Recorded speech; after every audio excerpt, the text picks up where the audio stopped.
All right, so you're probably in the military looking for ways to earn additional income. What business can I start? In this video, I'm gonna give you several different businesses that you can start while you're in the military.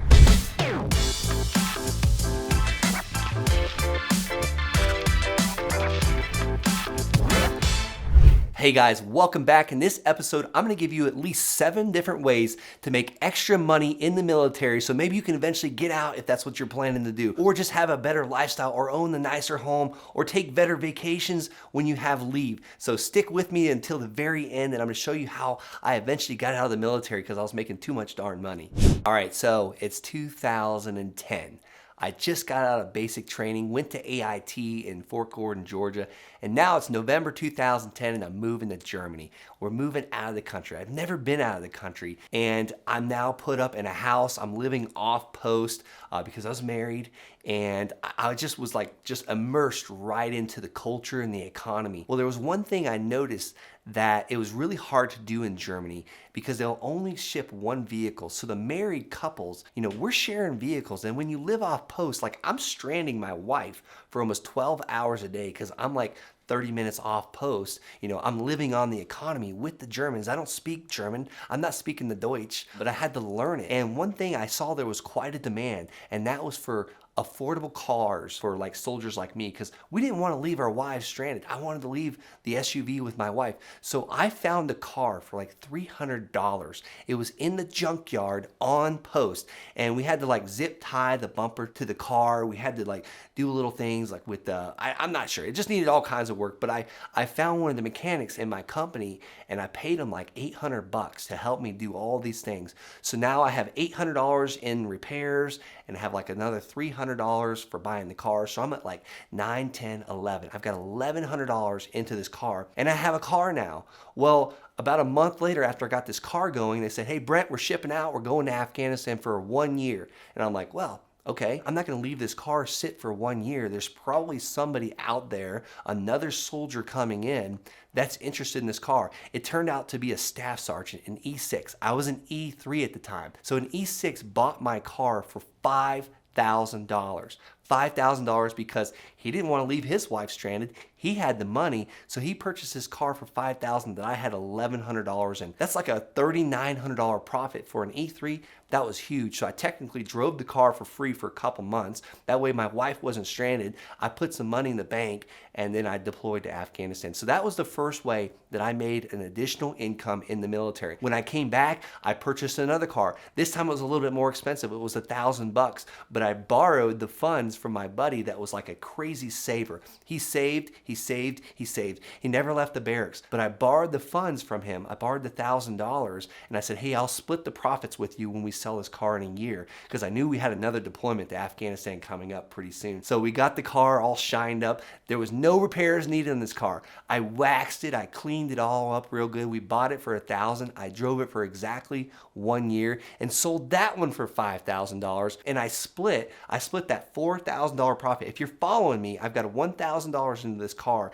and a little bit of like sweat equity of me cleaning and waxing this thing. I might have put 5 hours into cleaning it, which that's crazy. I didn't put 5 hours. It was more like 2 hours. But I drove the car for free for 1 year and I split the profits with my friend. His name is Jay Santos. If he's listening to this video, he called me his Jewish friend because I was always making money. I take that as a sign of respect, and I really loved how he always like kidded around with me and told me that. But I gave him $2,500 right before our deployment, and that felt so good. His $1,000 turned into $2,500 for him. So he got his $1,000 back plus $2,500 profit. That is a way to make extra income in the military. All right, so I talked about all these deployments to Afghanistan. Just because I was deployed doesn't mean my entrepreneurship bug went away. I was still making money. So I talked about making money selling cars. Another way I made money was cigarettes. Our PX was always out of cigarettes. And one thing that you should know about soldiers is they like smoking. Well, I wasn't a smoker. I don't smoke. I would go and buy cigarettes from the local Afghans. I would purchase these cigarettes and bring them on post and sell them for like $5 a pack. I would buy it for $20 a carton and then sell it for $5 a pack. And that was cash money. And this really accumulated because I had a connection. I found the Afghan guy. He would sell me like these Marlboro Light cigarettes. And then my friends would be happy because they didn't have the time to go out and get these things. And I would just take, like, it didn't take that much extra time to do this. I just always wanted to make an additional income. So I would purchase cigarettes. Another thing I would do is I found out about the AFN, the Army Family Network. We can get AFN in our bunk houses. And basically I had to just run a little wire. It was like 50 foot of wire. So I went to the Special Forces compound, asked if they had any cable wire, and literally like paid the guy like $5 for a spool of cable. And I started running wire to all my friends' rooms at nighttime when we'd get back from missions, or we would do it on our off times. So I'd be running wire and we would get these cheap TVs and they would pay me $25 every time I ran wires. I must have did this for 100 rooms. So this money would add up. So I was making additional income while deployed. All right, another thing you can do when you are in the military or maybe you're stationed somewhere, buying a house is the absolute most guaranteed way of becoming, very wealthy by the end of your enlistment. If you purchased a house at every duty station, you would own at least 5 houses after your 20 years, after it's time to retire from the military, if you're planning to do it 20 years. But let's just take it on one example, one scale. The Army pulled me out of Afghanistan on the second time to send me to ROTC. I was going to be an Army officer. I got accepted for the active duty Green to Gold program. I had been applying to this for years, and I got accepted, and they actually only chose about 180 active duty soldiers that year. And by this time I had hit E5. I was a sergeant. So I got my E5 salary to go to school. Well, I bought this big house right next to the college, and I had all these extra rooms to rent out.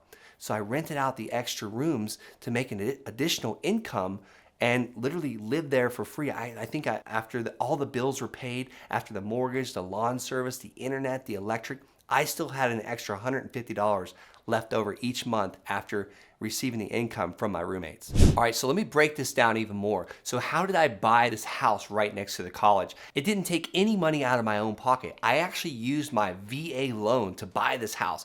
It was a little bit of a fixer-upper. It was a bank-owned house and it needed some paint. It needed like all new appliances and a couple toilets. But this was super easy stuff. I was able to do this with sweat equity. And it's funny, my neighbor across the street, Dennis, was an amazing painter. So he came over every night and helped me paint. And this was a beautiful house. So I had people that were super interested in like actually paying me money to rent this house. These were great roommates. Like one guy was like mining Bitcoin, still a friend of mine today. Another person, he was working for Northrop Grumman. He literally had, a top secret clearance. So these were reputable people renting my room. So definitely when you're doing this, you want to run background checks on people and you just want to make sure you know who your tenants are and have very firm rules like no parties, no music without headphones. You don't want your house turning into like a party house. Like I wasn't there for that. I had a strict curriculum. I was taking like 7 courses. So I was pretty busy with my studies and this had to be a quiet home for me, but it really turned out well. I got appreciation in this house. The house was like literally appreciating every single year. I was paying down the mortgage. I was able to depreciate it. It's a tax thing that allows you to write off, the house. When you own rentals, you hardly pay any taxes. Let me tell you, that's like the best kept secret of the rich.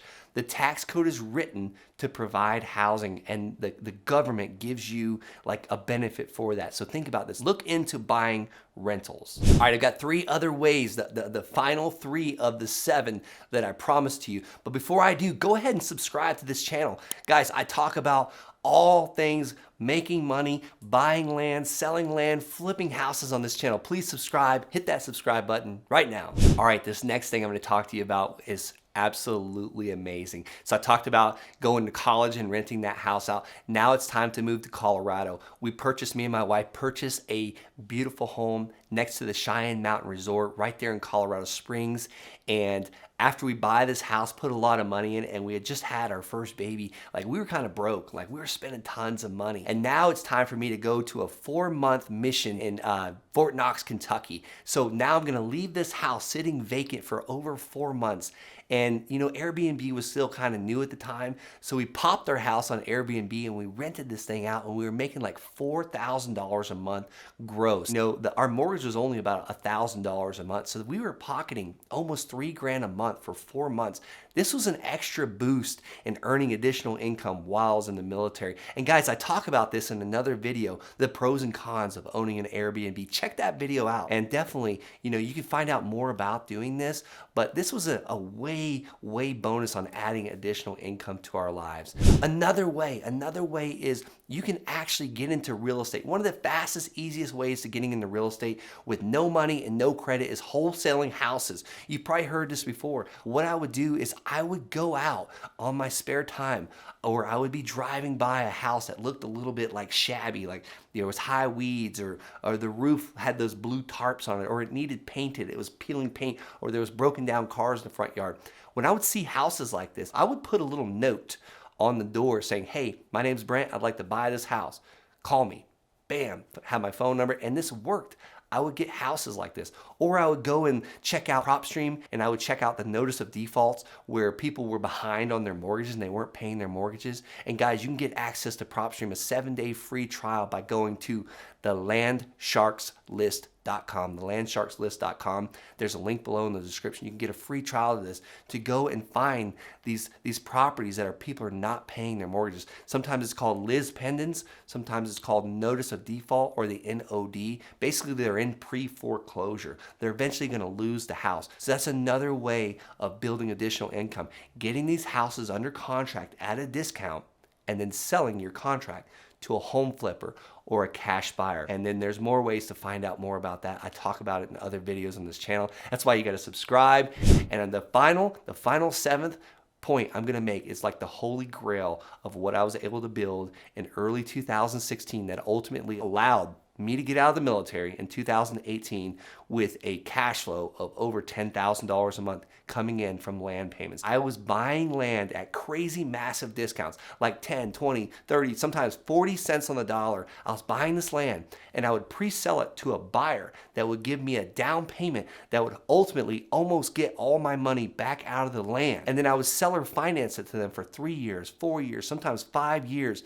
And that allowed me to get like $400 a month payments, $500 a month payments. So when you add these things up, it equaled over $10,000 a month coming in to my bank account every single month. That was the ultimate holy grail. I had finally stumbled upon it. And guys, I teach people how to do this. If you're interested in checking out more, a tried and true method of what I built while I was in the military, head over to thelandsharks.com. That's thelandsharks.com. Schedule a call with my team. I'd love to see what your real estate investing goals are if you're interested in that, or building a business that serves you and your family and others while you're in the military. Check us out. God bless. Hope you enjoyed the video.